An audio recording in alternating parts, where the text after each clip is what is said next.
Hello' and welcome to regional news Assam.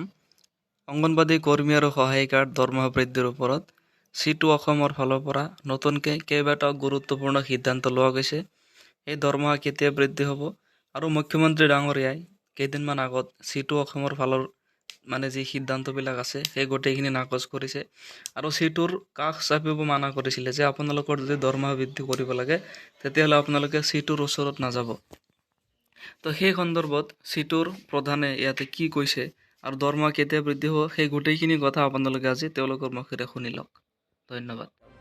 অসমতে এটা ধিক্কাৰ দিৱস পালন কৰিছে আৰু এই ধিক্কাৰ মূলতঃ অসমৰ মাননীয় মুখ্যমন্ত্ৰী হিমন্ত বিশ্ব শৰ্মা আৰু এই মুখ্যমন্ত্ৰীগৰাকীয়ে ট্ৰেড ইউনিয়নত বাধা দিয়াৰ এটা ষড়যন্ত্ৰত লিপ্ত হৈ পৰিছে।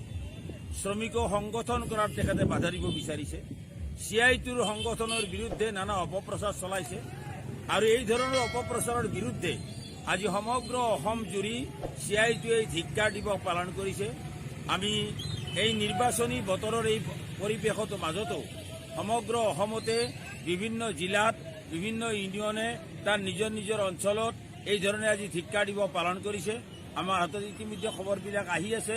একেবাৰে তিনিচুকীয়া, শদিয়া, কাকপথাৰৰ পৰা আৰম্ভ কৰি আমাৰ ধুবুৰী, বিলাসীপাৰা পৰ্যন্ত, কোকৰাঝাৰ, বঙাইগাঁও, বৰপেটা, আমাৰ জাগ্ৰাও, নলবাৰী জিলাৰ বিভিন্ন অঞ্চলত এই দিৱস পালন কৰা হৈছে। গুৱাহাটীতো মেঘদূত ভৱনৰ সন্মুখত এই কাৰ্যসূচী খন্তেক পাছতে আৰম্ভ হ'ব।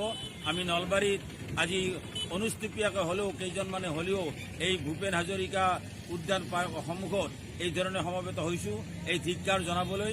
এই মেছেজ আমি দিব বিচাৰিছোঁ। এই নিৰ্বাচন সময়ছোৱাতো আমি এই ধৰণে এটা ধিক্কাৰ দিৱস পালন কৰিছোঁ। নিৰ্বাচনৰ এই পৰিৱেশ হোৱাৰ পাছত আমি নিশ্চিতভাৱে অসম চৰকাৰ আৰু মাননীয় মুখ্যমন্ত্ৰী ডাঙৰীয়াৰ এই CITU বিৰোধী কাৰ্যকলাপ আৰু মন্তব্যৰ বিৰুদ্ধে তীব্ৰ আন্দোলন আমি গঢ়ি তুলিবলৈ বাধ্য হ'ম। সমগ্ৰ অসম জুৰি মানুহক জাগৰণ কৰিবলৈ বাধ্য হ'ম। সমগ্ৰ অসমৰ শ্ৰমজীৱী মানুহ ঐক্যবদ্ধ ইয়াৰ উচিত জবাব অহা দিনত আৰু দিয়া হ'ব। নিৰ্বাচনৰ সময়ছোৱাতো আমি আবেদন জনাম।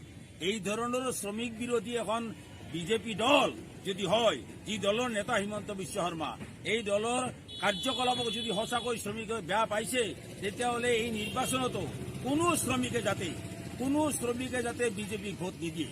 কাৰণ এই বিজেপি চৰকাৰ সম্পূৰ্ণৰূপে শ্ৰমিক বিৰোধী, ই দেশৰ স্বাৰ্থ বিৰোধী, ই গণতন্ত্ৰ বিৰোধী আৰু এই ধৰণৰ গণতন্ত্ৰ বিৰোধী এটা শক্তিক পুনৰ ক্ষমতাত অনাৰ অৰ্থও হ'ব অহা দিনত কোনো অৱস্থাতে শ্ৰমিকসকলে কোনো ইউনিয়ন কৰিব নোৱাৰিব।